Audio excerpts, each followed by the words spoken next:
নবী সাল্লাল্লাহু আলাইহি ওয়াসাল্লাম রমাদান আসার আগ থেকেই রমাদানের প্রস্তুতি গ্রহণ করতেন। তিনি শাবান মাসে বেশি বেশি রোজা রাখতেন। আমরা শাবান মাসের প্রায় শেষের দিকে চলে এসেছি। রমাদান আসার কয়েকদিন আগে তিনি রোজা রাখা বন্ধ করে দিতেন এবং রমাদানের প্রস্তুতি গ্রহণ করতেন। আল্লাহ রাব্বুল আলামিন যে উদ্দেশ্যে এই মাসকে আমাদের উপর গনিমত হিসাবে দিয়েছেন, সেই উদ্দেশ্যটা যেন আমরা বাস্তবায়ন করতে পারি, আল্লাহ পাক তৌফিক দান করেন। সেই উদ্দেশ্যটা হচ্ছে কুতিবা আলাইকুমুস সিয়াম বা'দা আউযু বিল্লাহি মিনাশ শাইতানির রাজীম। আল্লাহ রাব্বুল আলামিন বলেছেন সূরা বাকারার মধ্যে, কুতিবা আলাইকুমুস সিয়াম, তোমাদের প্রতি সিয়ামকে ফরজ করা হয়েছে। কুতিবা মানে অবধারিত করা হয়েছে, ম্যান্ডেটরি করা হয়েছে, অপশনাল না, ইচ্ছা হইলো রাখবা ইচ্ছা হইলো রাখবা না এমন নয়। সিয়ামকে ফরজ করা হয়েছে কামা কুতিবা আলাল্লাযীনা মিন ক্বাবলিকুম, ঠিক যেভাবে তোমাদের পূর্ববর্তী উম্মতের উপরেও সওমকে ফরজ করা হয়েছিল। জানলাম সওম আমাদের উপরে ফরজ, জানলাম এই ফরজ আল্লাহ করেছেন, জানলাম এটা আমাদের উম্মতের উপর নতুন ফরজ নয়। এরকম সওম আগের উম্মতের উপরেও কি ছিল। উদ্দেশ্য লাআল্লাকুম তাত্তাকুন, যাতে করে তোমরা তাকওয়া অবলম্বন করতে পারো। উদ্দেশ্য লাআল্লাকুম তাত্তাকুন, যাতে করে তোমরা তাকওয়া অর্জন করতে পারো। সওমের উদ্দেশ্য লোক দেখানো আমল নয়, সওমের উদ্দেশ্য না খেয়ে থাকা নয়, সওমের উদ্দেশ্য পানি না খেয়ে থাকা নয়, স্ত্রী সহবাস ছেড়ে দেয়া নয়। সওমের উদ্দেশ্য এই সবগুলো কাজের মধ্য দিয়ে আল্লাহ পাকের ভীতি তাকওয়া অর্জন করা। কেমন? গতকাল হয়তো অনেকে রোজা ছিলেন, বৃহস্পতিবার ছিল, হয়তো অনেকে কাজা সওমগুলো রাখছেন বা অনেকে শাবানের সওম রাখছেন। রোজা রাখা অবস্থায় আমরা কি পানি খেয়েছি, খাবার খাই, স্ত্রী সহবাস করি? খাবার খাওয়া হালাল না হারাম? পানি পান করা হালাল না হারাম? স্ত্রী, বিয়ে করা স্ত্রী, তাকে স্পর্শ করা বা তার সাথে সময় কাটানো হালাল না হারাম? সওম রেখে আল্লাহ পাকের সন্তুষ্টির জন্য আমি সব হালাল ছেড়ে দিলাম। কি ছাড়লাম? খাবার হালাল ছেড়ে দিলাম, পানি হালাল ছেড়ে দিলাম এবং স্ত্রী হালাল ছেড়ে দিলাম। যে হালাল আমি আল্লাহ রাব্বুল আলামিনের সন্তুষ্টির জন্য ছেড়ে দিলাম, সেই সওম রেখে কি আমি আল্লাহর হারামে লিপ্ত হতে পারি? এবং যতক্ষণ আমরা সওমরত অবস্থায় থাকি, আমরা কি ইচ্ছা করলে খেতে পারি না, চুপ করে পানি পান করতে পারি না এবং চুপ করে স্ত্রীর সাথে সহবাসও করতে পারি? কেউ দেখার নাই? দেখার আছে? কেন করি না? যে কারণে করি না ওই কারণটার নাম হলো তাকওয়া। বুঝাতে পারতেছি? যে কারণে করি নাই সেই কারণটার নাম কি? কেন করি নাই? কারণ আমি উপলব্ধি করেছি আমি খেতে পারবো না, আল্লাহ আমাকে দেখবেন। রোজা রাখা অবস্থায় আমি পানি পান করি নাই কারণ আমার মধ্যে এই কনসিয়াসনেস ছিল যে আল্লাহ আমাকে দেখছেন। স্ত্রী সহবাস করতে পারতাম, করি নাই কেন? কারণ আমি উপলব্ধি করেছি, আমার মনে এই কনসিয়াসনেস ছিল যে আল্লাহ আমাকে দেখছেন, আর কেউ না দেখুক আল্লাহ পাক দেখছেন। এই আল্লাহ কনসিয়াসনেস বা আল্লাহ সম্পর্কে সচেতনতা, এটার নাম হলো তাকওয়া। এই তাকওয়ার শিক্ষা দেওয়ার জন্য সওম আমাদের জীবনে প্রতি বছর ঘুরে ঘুরে আসছে রমাদান। এখন যে সওম রেখে আমরা আল্লাহ পাকের হালাল ছেড়ে দিলাম এই চিন্তা করে যে আল্লাহ আমাকে দেখছেন, আল্লাহ আমাকে শুনছেন, সেই সওম রেখে কেউ কি আল্লাহর হারামে লিপ্ত হতে পারবে? হলে কি রোজা এবং রমাদানের হক আদায় হবে? কথা কি বোঝা যাচ্ছে? তাহলে এই হাদিসটা একটু শুনি। নবী সাল্লাল্লাহু আলাইহি ওয়াসাল্লাম বলেছেন, সেই ব্যক্তির না খেয়ে থাকায় এবং সেই ব্যক্তির পানি পান না করায় আল্লাহ পাকের কিছুই আসা যায় না। যে ব্যক্তি রোজা রেখে মিথ্যা বলা ছাড়তে পারে নাই, অশ্লীলতা ছাড়তে পারে নাই, হারাম ছাড়তে পারে নাই, সেই ব্যক্তির না খেয়ে থাকায়, সেই ব্যক্তির পানি পান না করায়, সেই ব্যক্তি যে স্ত্রী সহবাস করলো না, এগুলোতে আল্লাহ পাকের কিছুই যায় আসে না। যে ব্যক্তি রোজা রেখে মিথ্যা বলল, অশ্লীলতা প্রদর্শন করলো, অথবা গীবত করলো, অথবা আল্লাহ পাকের কাবায়ের ফাওয়াহিশে লিপ্ত হলো, তার মানে কুতিবা আলাইকুমুস সিয়াম কামা কুতিবা আলাল লাযিনা মিন ক্বাবলিকুম লাআল্লাকুম তাত্তাকুন, এটা অর্জন করতে হলে রোজা রেখে আমাকে আল্লাহ পাকের সমস্ত হারাম ছেড়ে দিতে হবে। যে হালাল স্ত্রী আমি ছেড়ে দিলাম, সেই রোজা রেখে আমি হারামভাবে কোনো মেয়ের সাথে কথা বলতে পারি, অ্যাফেয়ার করতে পারে, কফি শপে বসতে পারে, বাইকে ঘুরতে পারে, জিনা করতে পারে? রোজা রাখার অর্থ হচ্ছে আল্লাহর সব হারাম ছেড়ে দেওয়া। এটাই রোজার শিক্ষা, লাআল্লাকুম তাত্তাকুন। আমরা প্রত্যেক বছর এই আয়াতের উপর বয়ান করি, খুতবা হয়, মিম্বর থেকে জুমার খুতবায় এই আলোচনাটা হয়। মূল কথাটা হচ্ছে এই উপলব্ধিটা আনা, আনতা আবুদুল্লাহা কাআন্নাকা তারাহ, তুমি এমনভাবে আল্লাহর ইবাদত করো যেন তুমি আল্লাহকে দেখতে পারছো। আল্লাহ আমাদের সামনে থাকলে বা আমরা যদি আল্লাহকে দেখতে পারতাম, আমরা কি বেনামাজি থাকতে পারতাম? আমরা কি সুদ খাইতে পারতাম? আমরা কি আল্লাহ পাককে যদি দেখতাম বেনামাজি থাকতে পারতাম? ঘুষখোর হইতে পারতাম? দুর্নীতিবাজ হইতে পারতাম? মানুষের হক নষ্ট করতে পারতাম?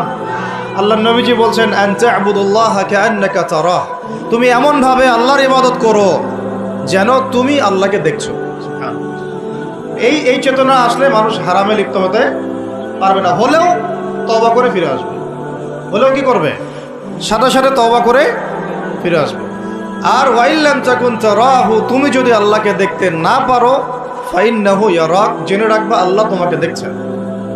ঠিক যে উপলব্ধিটা আমরা রোজা রেখে অর্জন করি। আমরা খাই না, আমরা পানি পান করি না, তৃষ্ণায় গলা ফেটে যাচ্ছে, প্রচণ্ড রোদ, ক্ষুধায় পেট চোচো করতেছে, খাই কেন? খাই কারণ আমরা উপলব্ধি করি আল্লাহ পাক আমাদেরকে দেখছেন। কেউ না দেখুক আল্লাহ দেখবেন। গোসল করার সময় পানি খাইতে পারতেছেন।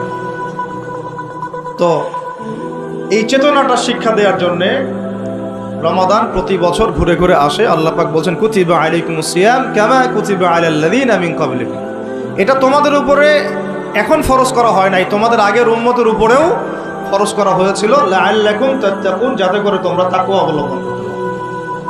আর তাকওয়া সম্পর্কে নবীজি আরো একটা হাদিসে বলেছেন, আত-তাকওয়া হাহুনা, তাকওয়া হাহুনা বলতে তিনি বুকের দিকে ইশারা করছেন, মানে তাকওয়া আপনার লেবাস পোশাকে না। আমি পাগড়ি জুব্বা পরে বসে আছি মানে এই না যে আমি আপনার চেয়ে বেশি মুত্তাকি, যদিও এটা তাকওয়ার পোশাক। মুত্তাকি মানুষটা ঢিলেঢালা পোশাক পরবেন, নবীর সুন্নত অনুসরণ করবেন, এটা একটা বৈশিষ্ট্য। কিন্তু এমন হতে পারে আমার চেয়ে আপনার তাকওয়া বেশি, হতে পারে কিনা? আর তাকওয়া হাহুনা, তাকওয়া কলিজার ভিতরে, কলবের ভিতরে। ওই আলহাজ টাইটেল লাগালেই যেমন জান্নাতে যাওয়া যাবে না, শুধু আলহাজ টাইটেল লাগালে কি জান্নাতে যাওয়া যাবে? আল্লাহ রাব্বুল আলামিন মানদণ্ড দিয়ে দিয়েছেন।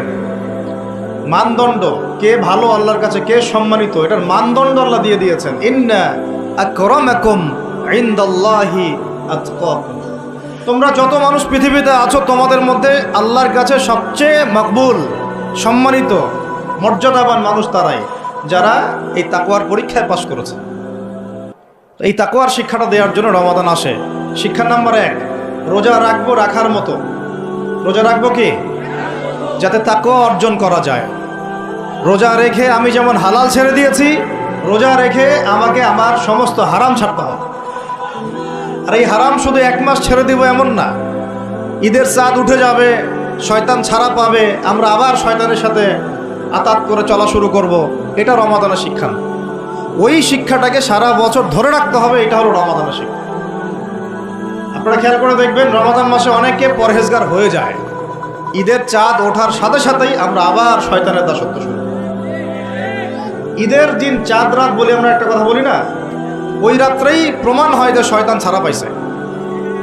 যেভাবে ধুমধারাক্কা গান বাজনার, বেলাল্লাপনার, পিকনিক টিকনিক এগুলো হয়, বোঝা যায় শয়তান এতদিন বন্দী ছিল 1 মাস, এখন ছাড়া পাইছে।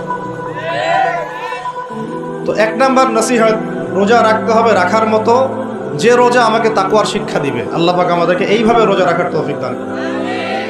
2 নাম্বার, আল্লাহ পাক তার আগে একটা কথা বলে নেই, পরে ভুলে যাবো আর। এই যে শুনলেন কুতিবা আলাইকুমুস সিয়াম, কুতিবা আলাইকুমুস সিয়াম, শুনছেন? অনেকে তো জানে, এখানে তালেবে ইলম অনেকে আছেন, ওলামায়ে কেরামও আছেন, তাদেরকে ওয়াজ করার কিছু নাই আমার, আমি সাধারণ মানুষের জন্য বলছি। কুতিবা আলাইকুমুস সিয়ামের আগেও 2টা কথা আছে এই কিতাবে। সূরা বাকারার আয়াত বলছি, সূরা বাকারার মধ্যে কুতিবা আলাইকুমুস সিয়ামের আগেও কুতিবা আলাইকুম দিয়ে আরো 2টা কথা আছে। ঠিক আছে, এটা তো বুঝলেন। কুতিবা আলাইকুমুস সিয়াম, সিয়াম ফরজ করা হয়েছে। ঠিক একটু আগে যাবেন, 2-1 পৃষ্ঠা আগে গিয়ে দেখবেন আল্লাহ পাক আয়াত নাজিল করেছেন, কুতিবা আলাইকুমুল কিসাস, তোমাদের উপরে কিসাসকেও ফরজ করা হয়েছে। কি ফরজ করা হয়েছে? ওই যে কুতিবা আলাইকুমুস সিয়াম তো বুঝলো, এটা রোজা রাখতেছে 1 মাস, কুতিবা আলাইকুমুল কিসাস বুঝে না। কুতিবা আলাইকুমুল কিসাস আর কুতিবা আলাইকুমুস সিয়াম একই মিজানে না ভাইরা? বুঝতে পারতেছেন তো আপনারা? একই মিজানে, একই ওজনে না? তো কুতিবা আলাইকুমুল কিসাস, তোমাদের উপরে কিসাসকেও ফরজ করা হয়েছে। তোমাদের বলতে আমাদের সবার উপরে, মুসলিমদের উপরে। কিসাসটা কি? কিসাসটা কি? কেউ যদি কোনো ভাইকে অন্যায়ভাবে হত্যা করে, তাকেও সেভাবেই করতে হবে, এটা হলো কিসাস। হাতের বদলে হাত, চোখের বদলে চোখ, কি কানের বদলে কান, এমনকি দাঁতের বদলে দাঁত, এর নাম কিসাস। আছে বাংলার জমিনে? আছে? কুতিবা আলাইকুমুস সিয়াম আছে আমাদের সমাজে, কুতিবা আলাইকুমুল কিসাস জাদুঘরে আছে।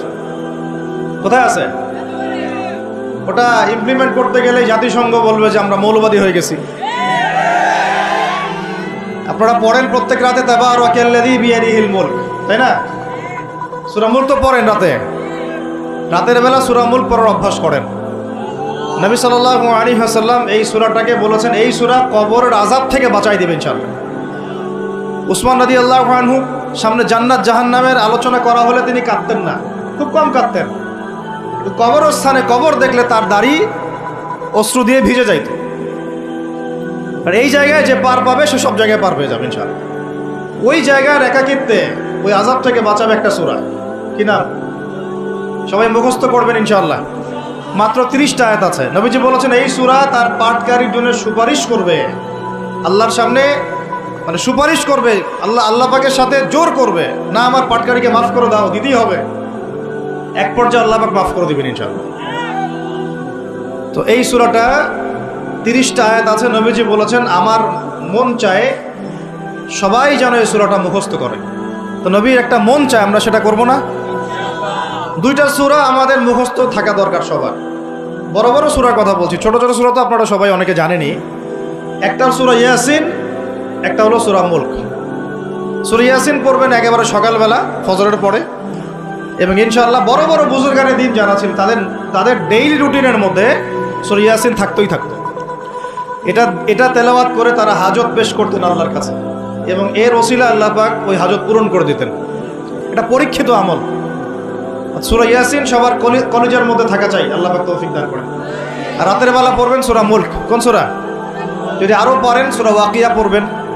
অনেকে বলেন রিজিকের সমস্যা, রিজিকের সমস্যা দূর হওয়ার অন্যতম একটা আমল হচ্ছে সূরা ওয়াকিয়ার তেলাওয়াত।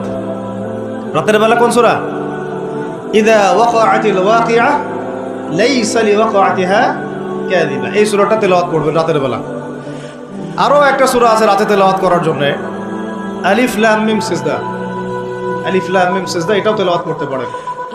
তো যাই হোক, সূরা মুলকের প্রথম আয়াত আপনারা পাবেন তাবারাকাল্লাযী বিয়াদিহিল মুলকু ওয়া হুয়া আলা কুল্লি শাইইন কাদির। আমরা এটা পড়ি, শুধু খালি পড়ি, প্রত্যেক হরফে 10 নেকি হবে, এই জন্য পড়ি বেশিরভাগ মানুষ। বাংলাদেশের বেশিরভাগ মানুষ কোরআনের অর্থ জানে না। বাংলাদেশের 16 কোটি মুসলমানের আমার ধারণা 15 কোটি কোরআনের অর্থ জানে না। 1 কোটি মানুষ জানতে পারে যারা মাদ্রাসার সাথে সম্পৃক্ত আর কি। এই জন্য আমরা বলি যে যদি পাঠ্যপুস্তকে কোরআন শিক্ষাটা বাধ্যতামূলক থাকতো তাহলে বাংলার 16 কোটি মানুষ কোরআনের অর্থ জানত। এই কাজটা কি খারাপ হতো না ভালো হতো? আর শিক্ষামন্ত্রীকে এটা কে বুঝাবে? কে বুঝাবে? আপনারা বোঝাতে পারলে বুঝান, কে বুঝাবে? কারণ এই যাদেরকে দায়িত্ব আল্লাহ পাক দিয়েছেন তাদেরকে এটা বুঝাবে কে? আমরা তো ছোট মানুষ। যদি নবী সাল্লাল্লাহু আলাইহি ওয়াসাল্লামের জীবনী সিরাত প্রত্যেকের পাঠ্যপুস্তকে বাধ্যতামূলক থাকতো, 16 কোটি মুসলিম জনগণ নবীর জীবনী জানতে পারত। এখন 16 কোটির মধ্যে 15 কোটি জানে না নবীর জীবনীতে কি হয়েছে। এটা তো বেসিক পড়াশোনা।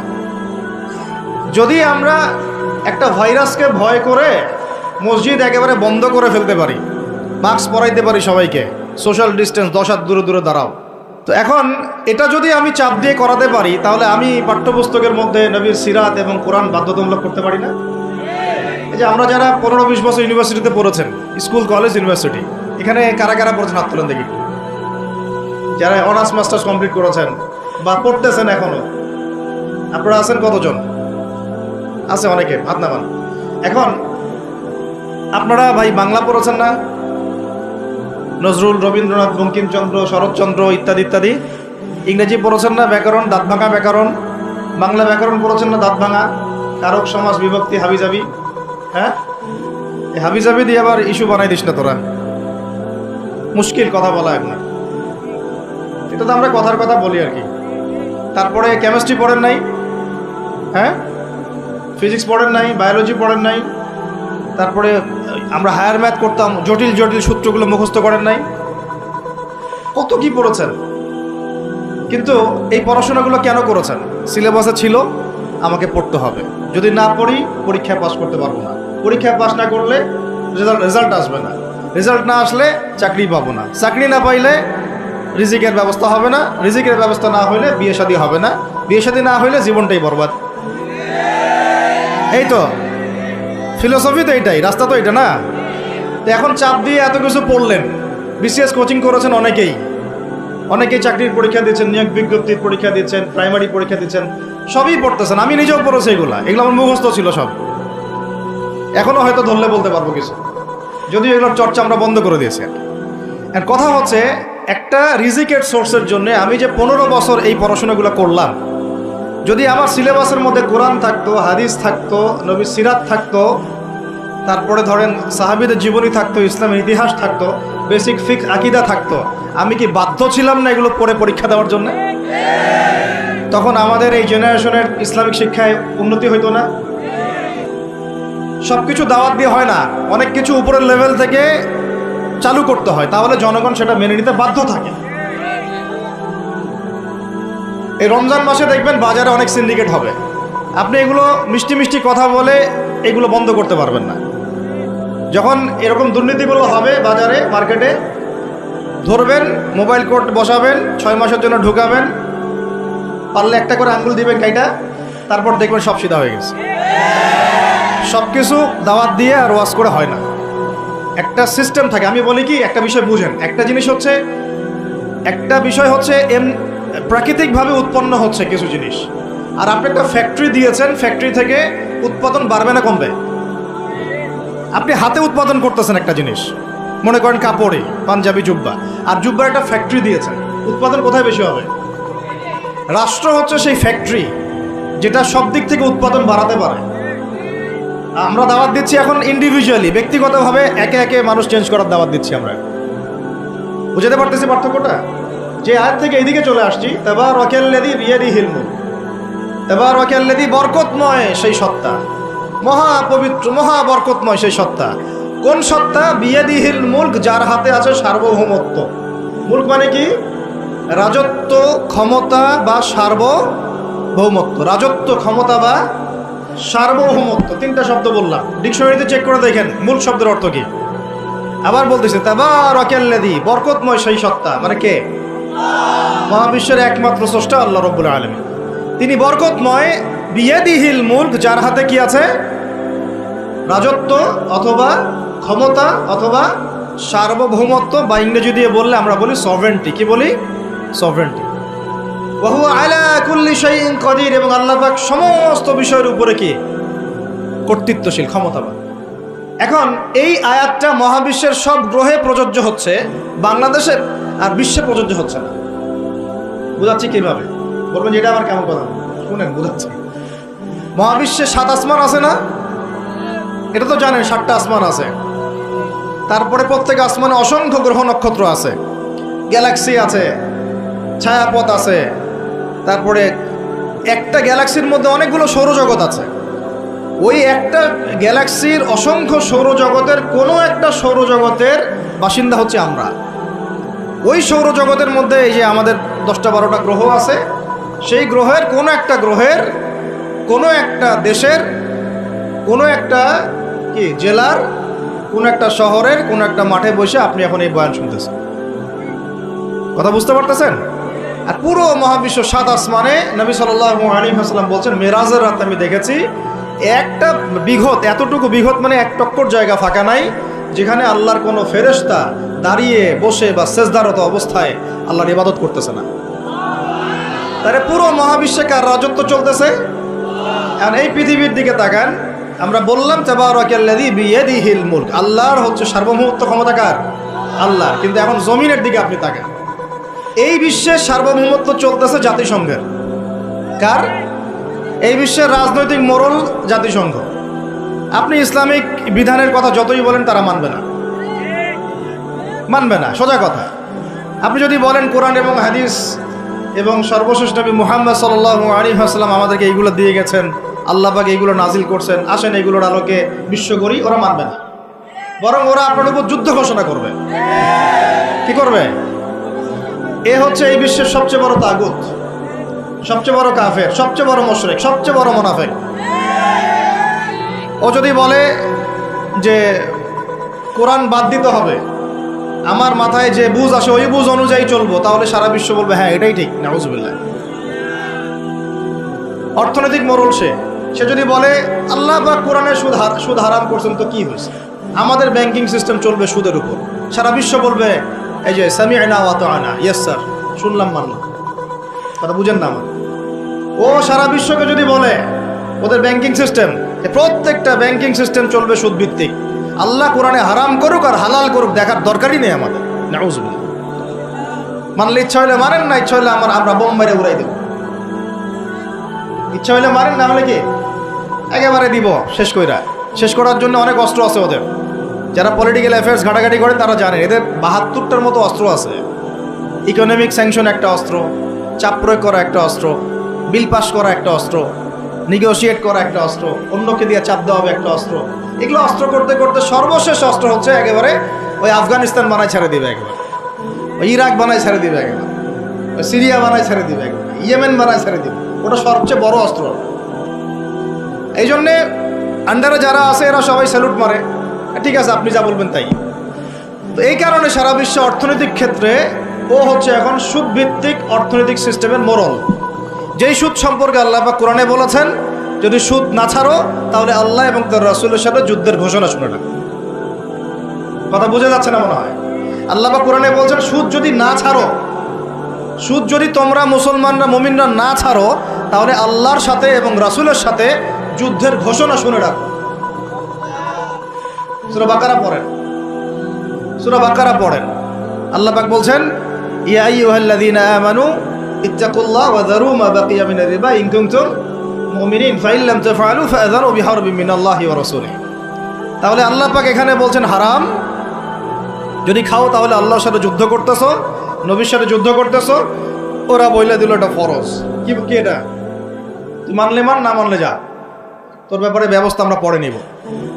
তাহলে আমরা এই পুরো বিশ্বে এখন কার সার্বভৌমত্ব চলতেছে? কোরআনে? জি না, কোরআন ওই তেলাওয়াত করার জন্য রেখে দেওয়া হয়েছে। কিসের জন্য? ঘরের কোনায় তেলাওয়াত করেন আপনি কোরআন, কোনো সমস্যা নাই। এই রমজানে প্রত্যেকদিন 1 খতম দিবেন, 30 দিন 30 খতম দেন, ওদের কিচ্ছু যায় আসে না। কথা বুঝাতে পারতেছি না? আপনি ব্যক্তিগত জীবনে কোরআন 30 দিন 30 খতম দেন, কিচ্ছু যায় আসে না এদের। কিন্তু কোরআনের এই যে মৌলিক বিধানগুলো, এগুলো আপনি বিশ্বে বাস্তবায়ন করতে পারবেন না এখন। কারণ সার্বভৌমত্ব এখন আমরা আল্লাহর হাত থেকে কেড়ে নেওয়ার চেষ্টা করে তাগুতের হাতে দিয়ে দিয়েছি। এই কারণে বিশ্বের উপরে গজব ঘটতেছে। যে কোনো সময় আসবে ইনশাআল্লাহ, যে কোনো সময় আসবে, এটা আমরা নিশ্চিত। আল্লাহ রাব্বুল আলামিনের গজব আসবেই আসবে। আল্লাহ রাব্বুল আলামিন এইখানে বলেছেন চুরি করলে হাত কেটে দিবা। কি করবা? ওই যে কিতাব আপনি 10 নেকির জন্য তেলাওয়াত করেন, প্রত্যেক হরফে কত নেকি হবে? 10 নেকি হবে। তেলাওয়াত করি মাশাআল্লাহ, 100 খতম দেন সারা জীবনে, কোনো সমস্যা নেই। ওই কিতাবের মধ্যেই সূরা মাইদা আল্লাহ বলেছেন যে চুরি করলে চোরের কি করবা। তো এটা আপনি ওদেরকে বুঝাতে পারবেন না, এখন বুঝাতে পারবেন না। ওইটা তেলাওয়াত পর্যন্তই, ফুল স্টপ। তারপরে এমনি নর্মালি যদি কেউ জিনা করে, সূরা নূর অনুযায়ী আল্লাহ রাব্বুল আলামিন বলছেন যে সূরা নূরের 2 এবং 3 নম্বর আয়াতে 100টা বেত্রাঘাত করবা জনসমক্ষে। কয়টা বেত্রাঘাত? বাংলাদেশের বহু ছেলে মেয়ে এখন 100 বেত্রাঘাত পাওয়ার শাস্তি মাথায় নিয়ে ঘুরতেছো তোমরা। নাউজুবিল্লাহ। যার শুরুটা হয় ওই টেক্সটের মাধ্যমে, তারপরে দেখা সাক্ষাৎ, তারপরে এইটা, তারপরে ওইটা। ঢাকা শহরে এর পরিসংখ্যান বেশি না কম? কত বেশি? কতগুলো ছেলে পাওয়া যাবে যারা এই পাপে লিপ্ত হয় নাই? কতগুলো মেয়ে পাওয়া যাবে যারা এই পাপে লিপ্ত হয় নাই? কতগুলো আপনি দেবর পাবেন যারা জেনা করে নাই? কতগুলো ভাবি পাবেন জেনা করে নাই? কতগুলো দুলাভাই পাবেন শালীর সাথে জেনা করে নাই? কতগুলো ছেলে পাবেন বিবাহিত ছেলে যারা বাইরে পরকিয়া করে নাই? শুধু আল্লাহ পাকই জানেন ভালো এই জাহিলিয়াতের মধ্যে কত পার্সেন্ট মানুষ পবিত্র থাকতে পারছে। শুধু আল্লাহ ভালো জানেন, আর কেউ জানে না। আমি বেশি বলতেও চাচ্ছি না, কারণ আমরা সবাই এই শহরেই থাকি। আর ঢাকাতে যারা থাকে তারা মোটামুটিভাবে একটা কেয়ামতের শহরেই থাকে, কারণ এখানে এমন কোনো পাপ নাই যেটা হচ্ছে না। এমন কোনো পাপ নাই, একেবারে প্রতারণা দিয়ে ভর্তি উপর থেকে নিচ পর্যন্ত। এই শহরে প্রথম যে জিনিসটা উঠে গেছে এটা হচ্ছে বিশ্বাস। কি উঠে গেছে? দ্বিতীয় উঠে গেছে আমানতদারিতা। বিশ্বাস উঠে গেছে, এখানে নাই আমানতদারিতা, নাই। কে কার উপর দিয়ে টক্কর দিতে পারে এটা হচ্ছে আমাদের এজেন্ডা আর কি। একটা রাস্তার যে ভিক্ষুক, এরও মাথায় যে এত শয়তানি বুদ্ধি, আর অন্য অন্য সেক্টর না হয় নাই বললাম। আপনার কাছে টাকা যাচ্ছে গাড়ির গ্লাসে নক করে, ও কিন্তু পাটা ভালোই আছে, ও ল্যাংরানোর অভিনয় করতেছে। কত বুদ্ধি! কেউ আবার ইচ্ছা করে একটা আঙ্গুল বা হাত কাটে নিয়েছে, ইচ্ছা করে কাটছে, সারা জীবন কোনো কাজ করা লাগবে না, এটা করেই খাবে। কেউ আবার ইচ্ছা করে হিজড়া হচ্ছে এই শহরে, এটা সারা জীবন কাজ করা লাগবে না, এমনিই খাবে। কত বুদ্ধি মানুষের মাথায়, চিন্তা করছেন? যাকে আপনি টাকা দিচ্ছেন 10 টাকা, ওর ফ্ল্যাট আছে, আপনার কিছুই নাই, ওরই জমি আছে। হিজড়ার সর্দার BMW চালায়, আর আপনি কোনো রকম একটা এক্স করলা ম্যানেজ করতে পারেননি এখন পর্যন্ত। প্রতারণা দিয়ে ভর্তি, প্রতারণা, আমানতের খেয়ানত, দুর্নীতি, পদে পদে বাটপারি, আর কি বলবো, মানুষকে ঠকানো, জুলুম করা, সুযোগ পাইলেই সুযোগ নেওয়া, সুযোগ পাইলে একটু সুযোগ নেওয়া।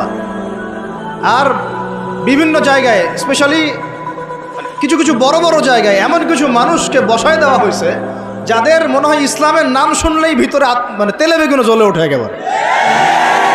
ইসলাম শব্দটা শুনলেই গায়ে জ্বালা শুরু হয় একেবারে। তো বেশি দিন নাই ইনশাআল্লাহ, হয় আল্লাহর গজবে এগুলো ধ্বংস হবে, অথবা ইনশাআল্লাহ তাআলা আবাবিল পাখি তো আর আসবে না পাথর ছুটতে। আবাবিল তো পাখির নাম না, আবাবিল মানে তো ঝাঁকে ঝাঁকে, মানে এটা তো ওই আবরাহার বাচ্চা আবরাহার যুগ না যে আবাবিল আসবে আর পাথর ফেলবে। আসবে, পাথর ফেলার প্রজন্ম তৈরি হবে ইনশাআল্লাহ। মূল সমস্যাই হচ্ছে করাপশন, দুর্নীতি, মূল সমস্যাই। এটা যদি না থাকতো সারা বিশ্বে বাংলাদেশকে টক্কর দেওয়ার মতো কান্ট্রি খুব কমই থাকতো। কে না জানে এগুলা? সবাই জানে, আর আমরা মেনেও নিয়েছি এগুলা ভাই, চুপচাপ মনে মনে মেনে নিয়েছি যে ওইখানে গেলে এত দেওয়া লাগবে, ওইখানে এত না দিলে আমার এটা হবে না, ওইখানে এটা দিতে হবে, ওইখানে এটা করতে হবে, আমরা মেনেও নিয়েছি মাশাআল্লাহ। আর যখন জুলুম মানুষ মেনে নেয় তখন আরো বড় জালেমকে আল্লাহ পাক চাপায় দেয়। এই জন্য আমাদের এই অবস্থা সংশোধন হচ্ছে না, ইল্লা মাশাআল্লাহ। আল্লাহ যে কবে করবেন আল্লাহ ভালো জানেন। তবে বিশ্বাস করেন, আপনারা বলেন যে এখন মুসলিম প্রধান দেশ, আমি একটা স্টেটমেন্ট দিয়ে দিচ্ছি এখন বসে বসে, এখন এটা হচ্ছে একটা মুনাফেক প্রধান দেশ। প্রমাণ করতে চাইলে আমার সাথে বসেন। মুনাফেকের আলামত যে কয়টা আছে, কি 1 নাম্বার কি? কথা বললেই মিথ্যার উপর দাঁড়ায় আছেন সবগুলা। 2 নাম্বার, আমানত রাখলেই খেয়ানতের উপর খেয়ানত, খেয়ানতের উপর খেয়ানত। মনে করেন আমি একজন ইমাম সাহেব, আমি যদি আমার দায়িত্বে পালন ঠিক মতো না করে আমিও খেয়ানতকারী। এই যে লেকচার দিতে বসছি, এখন আমি যদি চিন্তা করি যে ডাইনে বামে কথা বলে সময় পার করে দেই, হক কথা বলার দরকার নাই, বললে আবার এটা সেইটা, আমি হচ্ছে এখানে এই চেয়ারের খেয়ানতকারী। প্রত্যেকটা ক্ষেত্রে চলতেছে এগুলা। 3 নাম্বার হচ্ছে যখনই ওয়াদা করে, কি করে বলেন তো? কয়জন ওয়াদা রাখি আমরা? কোনো কোনো সময় দেখা যায় অমুসলিম ওয়াদা রাখছে, মুসলমান রাখে নাই। দুধ কিনতে যাবেন, আমরা হিন্দু ভাইয়ের দোকান খুঁজতেছি, ও পানি মিশাবে না, আপনার কনফিডেন্স তৈরি হয়ে গেছে। মুসলমানের দোকানে যান না কেন? ও পানি মিশাবে। কি একটা অবস্থা, কি একটা অবস্থা! নবী সাল্লাল্লাহু আলাইহি ওয়াসাল্লাম একদিন এভাবে লেকচার দিচ্ছেন, মানে খুতবা দিচ্ছেন। একজন দাঁড়িয়ে বলছেন, সাহাবী, যে কবে কিয়ামত হবে ইয়া রাসূলুল্লাহ? তিনি বলছেন যে যখন দেখবা যে অনুপযুক্ত ব্যক্তির হাতে দায়িত্ব অর্পণ করা হয়েছে, তখন ফান্তাযিরিস সাআ, কিয়ামতের অপেক্ষা করতে থাকো। আমরা এই যুগে বাস করতেছি না? এমন করে পাপ নাই এই শহরে হচ্ছে না। মূল পাপ কয়েকটা হচ্ছে। এক নাম্বার হচ্ছে শিরক। কি হচ্ছে? তারপরে হচ্ছে প্রতারণা, তারপর হচ্ছে জুলুম, প্রচুর জুলুম। মানে দুর্বল পাইলেই জুলুম করতে চাচ্ছি আমি। যদি দেখি ও আমার চেয়ে একটু দুর্বল, আমি জুলুম না করলে পেটের ভাত হজম হচ্ছে না। জুলুম করাটাকে আমরা ক্রেডিট মনে করি যে আমি জিতে গেলাম। আরে ভাই, কাল কিয়ামতের মাঠে কি হবে আপনার আমার অবস্থা? কাল কিয়ামতের মাঠে কি হবে অবস্থা? নবী সাল্লাল্লাহু আলাইহি ওয়াসাল্লামের কথা কি মিথ্যা? তিনি বলছেন কিয়ামতের মাঠে বহু মানুষ উঠবে উহুদ পাহাড়ের সমান নেকি নিয়ে। একেবারে উহুদ পাহাড় দেখছেন আপনারা? কেউ অনলাইনে দেখে নেন। বিশাল পাহাড়। জানাজার নামাজে শরীক হইলে 1 কেরাত নেকি হয়। 1 কেরাত মানে 1 উহুদ পাহাড় সমান। আর মাটি দিয়ে আসলে আরেক কেরাত নেকি হয়, মানে আরেকটা উহুদ পাহাড়ের সমান। উহুদ পাহাড়ের সমান আরো উঁচু উঁচু নামাজের নেকি, জাকাতের নেকি, হজের নেকি, ওমরার নেকি নিয়ে উঠবে বহু মানুষ। আমরাই হয়তো বা তারা, আল্লাহ পাক আমাদেরকে মাফ করুন। ওঠার পরে বহু মানুষ সামনে দাঁড়ায় থাকবে। কাউকে গালি দিছে, কাউকে অন্যায়ভাবে মারছে, কাউকে রিমান্ডে নিয়ে একেবারে পেদানি দিছে, নির্দোষ ছিল। কারো নামে মিথ্যা মামলা দিছে, কারো নামে অপবাদ ছড়াইছে। বেচারা ভালো ছিল, সৎ ছিল, অপবাদ ছড়াই দিছে। কারো নামে ধরেন যে কারো গীবত করছে, কারো টাকা নিয়ে টাকা দেয় নাই, হ্যাঁ, কারো জমি আত্মসাৎ করে খাইছে, ভূমিদস্যু ছিল। মানে মানুষের সাথে জড়িত পাপ ছিল। কি ছিল? অন্যের সাথে জড়িত, মানে অন্যের হক নষ্ট করছে আর কি, অন্যের। এখন আল্লাহ পাক বলবেন যে তোমার এই ঋণ এখন শোধ করো। ওই দিন তো ঋণ শোধ করার কোনো বুদ্ধি আছে? বুদ্ধি নেই। এখন কি পদ্ধতি? ফেরেশতাদেরকে বলা হবে এই ব্যক্তির আমল নামায় যে নেকিগুলো আছে, নামাজের নেকি, রোজার নেকি, হজের নেকি, যাকাতের নেকি, এইগুলো দিয়ে ওদের আমল নামা ভর্তি করো, যারা পাওনাদার দ্বারায় আছে। এই ভর্তি করতে করতে করতে করতে এক সময় দেখা যাবে এই ব্যক্তির আমল নামা ফাঁকা হয়ে যাবে। তখন কি হবে? ফেরেশতাদেরকে বলা হবে ওই যে যারা ভুক্তভোগী, ওদের আমল নামা থেকে গোনাহ নিয়ে এই ব্যক্তির আমল নামায় ঢাল। এরপরে ওই ব্যক্তিগুলো দেখা যাবে জান্নাতে চলে গেছে। মাজলুম ছিল পৃথিবীতে, ওই দিন সফল হয়ে গেছে, জান্নাতে চলে গেছে। এবারটা দুনিয়া জালেম ছিল, এ জাহান্নামে চলে গেছে। নাউজুবিল্লাহ। আল্লাহ পাক আমাদেরকে এরকম মানুষের হক নষ্ট করা থেকে হেফাজত করে না। ভাই, মানুষের হক নষ্ট করতে যায় না। নিজে আমল তো এমনিই কম, ভাঙাচোরা ইমান, মুনাফিকের মতো বসবাস করতেছি। এখন তো আমরা মুনাফিকের মতো বসবাস করতেছি এই দুনিয়াতে। এখন যারা আমার মনে হয় মন থেকে ইমানের দাবি করতে পারে শক্তভাবে যে হ্যাঁ আমরা ইমানদার, এরা হচ্ছে গাজ্জার ওই মুজাহিদ ভাইরা। বুঝেন না এই কথা? তারা মনে হয় দাবি করতে পারে যে হ্যাঁ আমরা ইমানদার। আমরা তো নেফাকের উপরে আছি। এখন আমরা তো স্বীকৃতি দিতে পারতেছি না, এখন সত্যকে স্বীকৃতিও দিতে পারি নাই। বরং আমরা মানচিত্র থেকে ফিলিস্তিনের মানচিত্র উঠাই দিলাম, দিয়ে যারা জালেম ওদেরটা প্রতিষ্ঠা করলাম। ওইটাও পাঠ্যপুস্তকে আসছে। আপনারা তো শুধু একটাই শুনে বসে আছেন, একটাই শুনে আছেন না আপনারা? শরীফ শরীফা তো আছেই, এইটাও একটা ইস্যু ছিল। আল্লাহ পাক আমাদেরকে চোখ খুলুন, আল্লাহ পাক আমাদের চোখ খোলার তৌফিক দান করেন। আর ভাই, বাইরের চোখ তো সবারই খোলা, ভিতরের চোখটা খোলার তৌফিক দান করেন। আমি অনেক ভিতরে চলে আসছি, বুঝাইতে চাচ্ছিলাম যে এই বিশ্বে এখন আল্লাহ পাককে সার্বভৌম ক্ষমতার অধিকারী মানা হচ্ছে না। এটা হচ্ছে বৈশ্বিক শিরক। রাজনৈতিক ক্ষেত্রে আমরা আল্লাহর সার্বভৌমত্ব মানছি না, অর্থনৈতিক ক্ষেত্রে আমরা আল্লাহর দেয়া বিধান মানছি না, শিক্ষা ক্ষেত্রে আমরা আল্লাহ পাকের দেয়া শিক্ষানীতি মানছি না, সংস্কৃতির মধ্যে আমরা আল্লাহর সংস্কৃতি মানছি না, ব্যক্তি জীবনে, ইবাদতের জীবনে, পারিবারিক জীবনে, সামাজিক জীবনে আমরা আল্লাহ পাকের সার্বভৌমত্বকে বাদ দিয়ে মানুষের সার্বভৌমত্ব প্রতিষ্ঠা করেছি।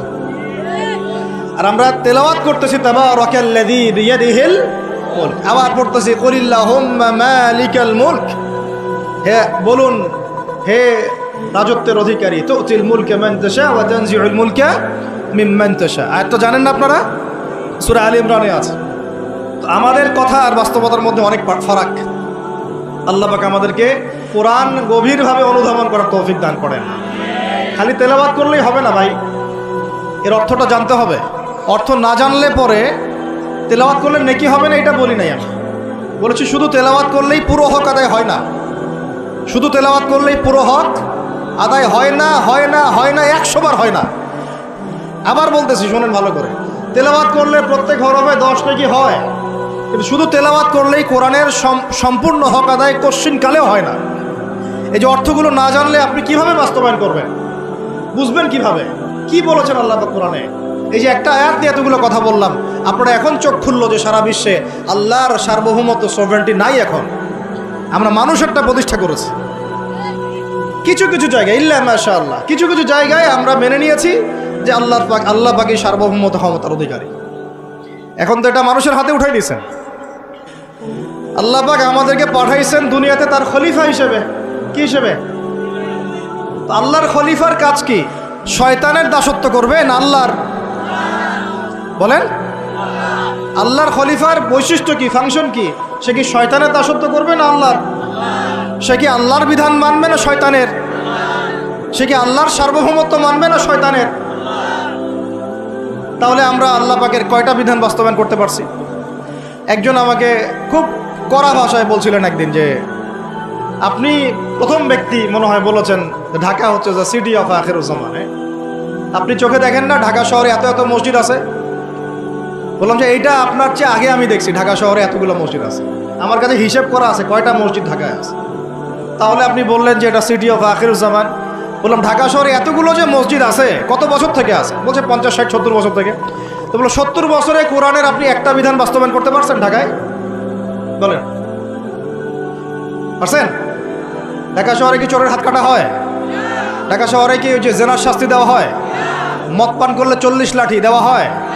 ব্যভিচার করলে রজম দেওয়া হয়? ধর্ষণ করলে প্রকাশ্যে মৃত্যু হয়? মসজিদ দিয়ে কি করবেন আপনি? বলেন, এতগুলো মসজিদ দিয়ে কি করবেন? মসজিদে আমরা নামাজ পড়ি, ব্যক্তিগত ইবাদত। আর মানুষের বাঙালিকে কারা জানি বুঝাইছে সারা জীবন যত ইচ্ছা পাপ কর, শেষ জীবন একটা মসজিদ বানায় যাইস বা মসজিদের সভাপতি হয়ে থাকিস, ঠিক আছে? যত ইচ্ছা কর, যা ইচ্ছা কর, সুদ খা, ঘুষ খা, সব কর, শেষে একটা মসজিদ বানাই দিস। কারণ হাদিসটা হচ্ছে মান বানা লিল্লাহি মাসাজিদান বানাল্লাহু বাইতান ফিল জান্নাহ। কেউ যদি আল্লাহর জন্য একটা মসজিদ বানায়, আল্লাহ পাক তার জন্য জান্নাতে একটা ঘর বানাবে। ব্যাস, এই হাদিসের উপর আমল কইরা কবরে যাবে। সারা জীবন যে আমি মাশাআল্লাহ নাউজুবিল্লাহ আল্লাহর কোনো বিধানই মানলাম না, না নামাজ, না যাকাত, না সাদাকা, না এই যে কোরআন এর হক আদায় করা, না আমর বিল মারুফ, না নাহি আনিল মুনকার, না ইকামাতের দিন, ইত্যাদি ইত্যাদি। অনেক অনেক গভীর ভাই, আলোচনাও গভীর, পরিবেশও অনেক গভীর, অন্ধকারও অনেক গভীর। এই অন্ধকার থেকে বের হইতে হইলে ভাই রমাজান আমাদের সামনে একটা মৌসুম, এটা আল্লাহ পাক সুযোগ দেন। আপনারা তো দেখেন সন্ধ্যাবেলায় পাখিরা কোথায় ফিরে যায়? বাসায় ফিরে যায় না? এই সারা বছর সারা জীবন আমরা অনেক দূরে চলে গেছি আল্লাহ থেকে, রমাজান আসছে এখন আবার বাসায় ফিরে আসে। রমাজান কেন আসে? যাতে এই বিচ্ছিন্ন উম্মা এক জায়গায় হয়, পাপী মুসলিমরা আল্লাহর দিকে ফিরে আসে।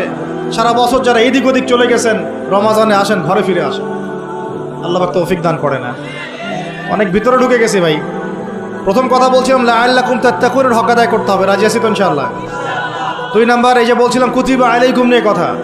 কুতিবা আলাইকুম শুধু সিয়াম না, কুতিবা আলাইকুম কিসাসও আছে এখানে। কোন কিতাব? এখানে আছে না? নাকি আমি বানায় বললাম? আর এই কোরআন তো ভাই সবারই বাসায় আছে, কেন মানতে চান না? এত কেন ভনিতা কোরআনের সাথে? বাঁচবই বা কতদিন আমরা? সর্বোচ্চ 100 বছর। ভাই সবাইকেই তো একে একে আল্লাহর সামনে দাঁড়াইতে হবে, তাহলে এত ভনিতা কিসের? এত নেফাকি কেন? এত অস্বীকৃতি কেন? ইসলাম নিয়ে এত অ্যালার্জি কেন? আল্লাহ রসুল এবং ইসলামের নাম শুনলে গা জ্বলে কেন? কোরআন সুন্নাহর বিধানের কথা শুনলে কেন মনে হয় যে বাঁকা চোখে তাকান কেন? না জানি আবার কি বলতেছে, কোন জঙ্গি আসলো, কোন সন্ত্রাসী আসলো, এগুলো কি শুরু করছেন? এটা কোরআনের কথা, হাদিসের কথা, আল্লাহর কথা, রসুলের কথা। এখানে এইসব শব্দ প্রয়োগ করেন কেন? কবরে কি আমরা যাব, আপনারা যাবেন না? আপনাদেরকে হিসাব দেওয়া লাগবে না? কি মনে করতেছেন আপনারা? আর এই উম্মার বিজয়ের জন্য কি শুধু আমাদের একার দায়িত্ব না, সবার দায়িত্ব আছে? সবাই মিলে তো শক্ত হাতে একটা হাতল ধরলে না ইসলাম বিজয় হবে। তা আল্লাহ পাক যে ক্ষমতা যাদেরকে দিয়েছেন, কেন আপনারা বুঝতে চেষ্টা করেন না যে আল্লাহ রাব্বুল আলামিনের কাছেই সার্বভৌম ক্ষমতা, তার বিধান বাস্তবায়ন করেন, আল্লাহ পাক আপনাদেরকে আরও শক্তিশালী করবেন ইনশাআল্লাহ। যদি না করেন তাহলে শোনেন, একটা সময় পর্যন্ত আল্লাহ পাক ছাড় দেন। এটা ইতিহাস। নমরুদ একটা লম্বা সময় ছাড় পাইছে, ফিরআউন আরো লম্বা একটা সময় ছাড় পাইছে, আদ জাতি, সামুদ, আসহাবুল আইকা, মাদিয়ান, লুত, কত যে কম চলে গেছে হিসাব নাই। ইতিহাসটা খালি পড়বেন কোরআনের, কত যে কম পৃথিবী থেকে চলে গেছে এরই হিসাব নাই। আল্লাহ পাক জানাইছেন অল্প কিছু, বাকি কিছু জানানো নাই আল্লাহ পাক আমাদেরকে। আল্লাহ পাক জানানি নাই অনেক কিছু আমাদেরকে, যেগুলো আমাদের দরকার সেগুলো জানাইছেন কিছু কিছু। কেউ কি টিকতে পারছিল? কেউ কি আল্লাহর বিধানের বাইরে গিয়ে চলতে পারছে? দুনিয়া টিকতে পারছে? কেউ কি চিরস্থায়ী ছিল? কোনো নবীও তো চিরস্থায়ী ছিল না। তাহলে কিসের পিছনে ছুটতেছেন? আল্লাহ পাক আমাদের সবাইকে কথাগুলো বোঝার তৌফিক দান করে। ব্যক্তি জীবন থেকে শুরু করে এক সর্বোচ্চ লেভেল পর্যন্ত কোরআন, হাদিস, ইসলামকে বাস্তবায়ন করার তৌফিক দান করে।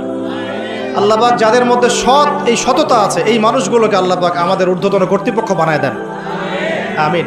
বা যারা আছেন তাদেরকে আল্লাহ পাক হেদায়েত দান করেন। রমাজানের এই শিক্ষাটার সামনেও এরকম দুই একটা শব্দ আছে, কুতিবা আলাইকুমুল কিসাস। আর একটা তো বললে তো মাথাই খারাপ হয়ে যাবে, বলবো? ওই যেখানে দেখছেন কুতিবা আলাইকুমুস সিয়াম, কুতিবা আলাইকুমুল কিসাস, এই ডানে বামেই খুঁজবেন, 3টা পৃষ্ঠার মধ্যেই পাবেন। লেখা আছে কুতিবা আলাইকুমুল কিতাল, কুতিবা আলাইকুমুল, এটা আবার কি? কুতিবা আলাইকুমুল কিতাল, তোমাদের উপর যুদ্ধকে ফরজ করা হয়েছে। কি ফরজ করা হয়েছে? একা একা আপনি করবেন না, একা একা করবেন না, ইসলামিক রাষ্ট্র করবে, ইসলামের রাষ্ট্রের আমির করবে, তার নেতৃত্বে জনগণ করে, একা একা বিচ্ছিন্নভাবে করে না। কুতিবা আলাইকুমুল কিতাল, এইটা যখন মুসলমানরা ছেড়ে দিয়েছে ওই সময় থেকে এই মাইর খাওয়ার যুগ শুরু হয়েছে। অটোমান এম্পায়ারটা সর্বশেষ ওই ফাইট করছিল ওই পশ্চিমাদের সাথে, পরাজিত হয়ে যায় তারা প্রথম বিশ্বযুদ্ধে 1914 থেকে 17-18-র মধ্যে। এরপরে ওই যে ব্রিটেন দখল করে জেরুজালেম, বেলফোর্ট ডিক্লারেশন হয়, তারপরে ইহুদিদেরকে ওই জায়গাটা ছেড়ে দেয়। এরপর থেকে যে 100 বছর হলো, আমাদের খিলাফা পতনের 100 বছর হয়ে গেছে। কত বছর? এটা একটা আশারও কথা। আশার কথা কেন? প্রত্যেক 100 বছর পর পর আল্লাহ পাক পরিবর্তন নিয়ে আসে, এটা ইতিহাস ঘাটলে পাবেন। 100 বছর পর পর আল্লাহ রাব্বুল আলামিন বড় বড় পরিবর্তন পৃথিবীতে নিয়ে আসে। যেহেতু খিলাফা পতনের 100 বছর হয়ে গেছে, আশা করা যায় সামনে কিছু ভালো কিছুই হবে ইনশাল্লাহ। আজ না হোক 100 বছর পরে হলেও ইনশাল্লাহ বিশ্বের শাসন ক্ষমতা আমাদের হাতে আসবে ইনশাল্লাহ। তার আগ পর্যন্ত আমরা কেউ স্বাধীন না। তো এখানে কুতিবা আলাইকুমুস সিয়ামও আছে, কুতিবা আলাইকুমুল কিসাসও আছে, কুতিবা আলাইকুমুল কিতালও আছে। ওইটা ছাড়ার পর থেকে আজকে আমাদের এই অবস্থা হয়েছে। এখন ওইদিকে তো আমরা যাইতে পারবো না, এখন আমাদের শক্তি নাই, অতএব ওই আলোচনা না ফুল স্টপ রাখলাম। এখন এই মাসে আমরা কি আল্লাহর দিকে ফিরে আসতে পারি কিনা? অন্তত যারা নামাজ আমরা কাজা করছি বা অলসতা দেখাচ্ছি, রমজান মাসে 5 ওয়াক্ত পাক্কা নামাজি হইতে পারবো তো ইনশাল্লাহ? না, ফরজ নামাজের সাথে সাথে সুন্নত আর নফলগুলোর পাবন্দ হইতে পারবো তো ইনশাল্লাহ? রমজান মাসে দাড়িটা ছাড়তে পারবো তো ইনশাল্লাহ? পোশাক চেঞ্জ করতে পারবো তো ইনশাল্লাহ? সুদ ছাড়তে পারবো তো ইনশাল্লাহ? সমস্ত জেনা ছাড়তে পারবো তো ইনশাল্লাহ? মাপে কম দেওয়া ছাড়তে পারবো তো ইনশাল্লাহ? যত রকম দুর্নীতি, সুদ, ঘুষ ছাড়তে পারবো তো ইনশাল্লাহ? রমজান মাসে আমরা আবার ওই পাখিদের মতো, পাখিরা যেমন ঘরে ফিরে, আমরা আল্লাহর কাছে ফিরবো তো ইনশাল্লাহ? কয়েকটা কাজ খালি বলে শেষ করে দিচ্ছি। ওয়া ইযা সাআলাকা ইবাদি আন্নী ফাইন্নী করিব, আমার বান্দারা হে নবী যদি তোমাকে জিজ্ঞাসা করে আমার সম্পর্কে, তাদেরকে জানিয়ে দিও যে আমি কাছে আছি। সুবহানাল্লাহ, কোথায় আছি? খুবই কাছে। উজিবু দাওয়াতাদ দাঈ ইযা দাআন, যখন দোয়াকারী দোয়া করে আমি তার দোয়া শুনি। কে শোনে? কবরের শয়িত মানুষ শুনে? হ্যাঁ, ওই মাজারে গিয়ে শুনে? অমুক বাবা তমুক বাবা শুনে? কে শুনে? ইন্নী করিব উজিবু দাওয়াতাদ দাঈ ইযা দাআন ফালইস্তাজিবু লি ওয়াল ইউমিনু বি লাআল্লাহুম ইয়ারশুদুন। ঠিক আছে না একটা? অতএব আমি যেহেতু বান্দার দোয়া শুনি, তারাও যেন আমার ডাকে সাড়া দেয়। আল্লাহর ডাক মানে কি? হাইয়া আলাস সালাহ, এটা আল্লাহর ডাক না? জাকাত ফরজ, জাকাত দিবে, আল্লাহ পাক আহ্বান করছেন না? রমাদান মাস এসেছে রোজা রাখো, কার আহ্বান এগুলো? আমি যখন ডাকবো সেও যেন আমার ডাকে সাড়া দেয়, আর ওয়াল ইউমিনু বি, এবং আমার প্রতি ঈমান রাখে, এতে করে তারা সুপথ প্রাপ্ত হবে ইনশাআল্লাহ। তাহলে রোজা রেখে আমরা কি করব? আমরা বেশি বেশি আল্লাহর কাছে দোয়া করবো ইনশাআল্লাহ। 3টা কাজ তো পেয়ে গেলাম। এক হচ্ছে তাকওয়া অবলম্বন করব, মানে রোজা রাখার মতো রাখবো। 2 নাম্বার কোরআনের হক আদায় করব। 3 নাম্বার বেশি বেশি দোয়া করব, রোজা রাখা অবস্থায় বেশি বেশি দোয়া করব। 3 শ্রেণীর মানুষের দোয়া ফেরত দেওয়া হয় না, জানেন তো হাদিসটা? এক শ্রেণী হচ্ছে রোজাদার, আরেক শ্রেণী হচ্ছে মুসাফির, আরেক শ্রেণী ওই যে মাজলুমের দোয়া, এটা বিফলে যায় না। আরও এক শ্রেণী আছেন অন্য হাদিসে, পিতা মাতার দোয়া সন্তানদের জন্য, এটা আল্লাহ পাক ফেরত দেন। আমরা যারা পিতা মাতা হয়েছি সন্তানদের জন্য বেশি বেশি দোয়া করবেন, আল্লাহ পাক তৌফিক দান করবেন। এই 3টা কাজের বাইরে আমি আরও 7টা কাজ বলে দিচ্ছি, রমজান মাসে করবেন, ঠিক আছে ইনশাআল্লাহ? 4 নাম্বার, বেশি বড় করছি, খালি পয়েন্টগুলো বলছি। 4 নাম্বার হচ্ছে রমজান মাসে বেশি থেকে বেশি মানুষকে ইফতারি করানোর চেষ্টা করবেন। এই যে যুব সমাজ যারা আছেন, ইফতারের প্রজেক্ট রেডি করবেন। প্রত্যেকটা দুস্থ, অসহায়, এতিম, মিসকিন, বিধবা এই পরিবারগুলোতে 1 মাসের বাজার করে দিবেন। পারা যাবে ইনশাআল্লাহ? যত কালো টাকা উঠাইছে সব, ওগুলো টেনে টেনে বের করবেন সব, বুঝছেন? বাংলাদেশে এমন বহু মানুষ পড়ে আছে যাদের একজনের জাকাতের টাকা দিয়ে একটা গ্রামের মানুষকে খাওয়ানো যায়। ওগুলো উসুল করবেন চাপ দিয়ে দিয়ে। কটা বললাম? 4টা। বেশি বেশি মানুষকে ইফতার করানো। 5 নাম্বারটা আমার খুবই পছন্দের একটা আমল, এবং সবার সামর্থ্য হয়তো হবে না, তবে আমরা নিয়াত করি, আল্লাহ পাক নিয়াতেই বরকত দিবেন। রমজান মাসে বাইতুল্লাহ জিয়ারত, রমজান মাসে বাইতুল্লাহ জিয়ারত, যাদের সামর্থ্য আছে আল্লাহ পাক যেন তৌফিক দান করেন। আল্লাহ পাক যারা নিয়াত করেছেন তাদের কাজকে যেন আসান করেন, সফরকে নিরাপদ করেন, এবং আমাদেরকে বেশি থেকে বেশি বাইতুল্লাহ জিয়ারতের তৌফিক দান করেন। যারা নিয়াত করেছি জীবনে অন্তত একটা বার হলেও আল্লাহ পাক যেন তাদেরকে হজ করার তৌফিক দেন। বাইতুল্লাহ জিয়ারতে অনেক অনেক ব্যাপার আছে রমজান মাসে। ওখানে আপনার একটা পরিবেশ থাকে, একটা জান্নাতি পরিবেশ, ইবাদতের মৌসুম থাকে। হ্যাঁ, রোজা রাখা, নবী সাল্লাল্লাহু আলাইহি ইসলামের রওজা জিয়ারত, বাইতুল্লাহ তাওয়াফ, ঠিক আছে, ইসলামের ইতিহাসের জায়গাগুলো ঘুরে দেখা, তারাবি, মানে একটা অন্যরকম আমেজ সেখানে বিরাজ করে। আল্লাহ রাব্বুল আলামিন আমাদেরকে রমাদান মাসে বেশি থেকে বেশি বাইতুল্লাহ জিয়ারতের তৌফিক দান করে নেন, আমিন ইয়া রাব্বুল আলামিন। 5 নাম্বার, এটা সবার হয়তো তাকদিরে নসিব নাও হতে পারে, তবে নিয়াত করে রাখেন, আল্লাহ পাক কোনো না কোনো দিন তৌফিক দিবেন ইনশাআল্লাহ। 6 নাম্বার, রমজান মাসে আমরা আমাদের ফরজ আমলগুলো কোনো অবস্থায় ছাড়বো না ইনশাআল্লাহ। স্পেশালি আমি এখানে একটা ফরজের নাম উল্লেখ করছি, সেটা হলো যাকাত। সালাতের কথা আমি না বলে যাকাত বললাম কেন? কারণ নামাজ আপনারা সবাই পড়েন রমজান মাসে, কিন্তু যাকাত বেশিরভাগ মানুষ দেয় না। যাকাত ইসলামী অর্থনীতির মূল ভিত্তি। যাকাত ছাড়া ইসলামী অর্থনীতি সচল থাকবে না। এই কাজটার ত্রুটির কারণে আমাদের এই অর্থনৈতিক স্যাংশন বা সমস্যাগুলো, ইনফ্লেশনগুলো হয়ে যায়। আল্লাহ পাক আমাদের অর্থনীতিবিদদেরকে ইসলামী অর্থনীতি বোঝার তৌফিক দান করে। এই অর্থনীতি ওমরের যুগে ছিল, ওসমানের যুগে ছিল, আলীর যুগে ছিল, আবু বকর তার যুগে ছিল, রাদিয়াল্লাহু আনহুম আজমাইন, আল্লাহর নবীর যুগে ছিল। তখন গরিব মানুষ এইভাবে ওই ছেঁচেও একটা খুঁজে পাওয়া যাইতো না, একটা গরিব মানুষ। এখন কি অবস্থা তো দেখতেই পারতেছেন। আল্লাহ রাব্বুল আলামিন আমাদের সবাইকে রমাদান মাসে যাকাতগুলো দেওয়ার তৌফিক দান করেন। 7 নাম্বার হচ্ছে রমাদান মাসে এমনিতেই বেশি থেকে বেশি নফল দান সদকা করবেন ইনশাআল্লাহ।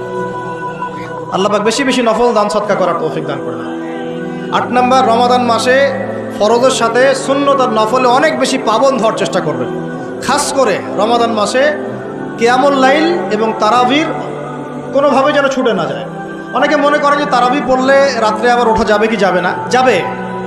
তারাবির নামাজ আপনি প্রথম রাত্রে পড়লে শেষ রাত্রে আবার নামাজ পড়তে পারবেন ইনশাআল্লাহ, কোনো সমস্যা নেই, বরং ওটা আরও ভালো। ওই সময় আল্লাহ রাব্বুল আলামিন আহ্বান করতে থাকেন, কে আছো চাইবা আমার কাছে আমি দিব, কে আছো আমাকে ডাকবা আমি ডাকে সাড়া দিব, কে আছো আমার কাছে ইস্তেগফার করবো আমি ক্ষমা করব। প্রথম রাত্রেও তারাবি পড়বেন ইনশাআল্লাহ, শেষ রাত্রেও চেষ্টা করবেন অন্তত 2-4-6 রাকাত হলেও নামাজ পড়ার। আল্লাহ পাক তৌফিক দান করুন।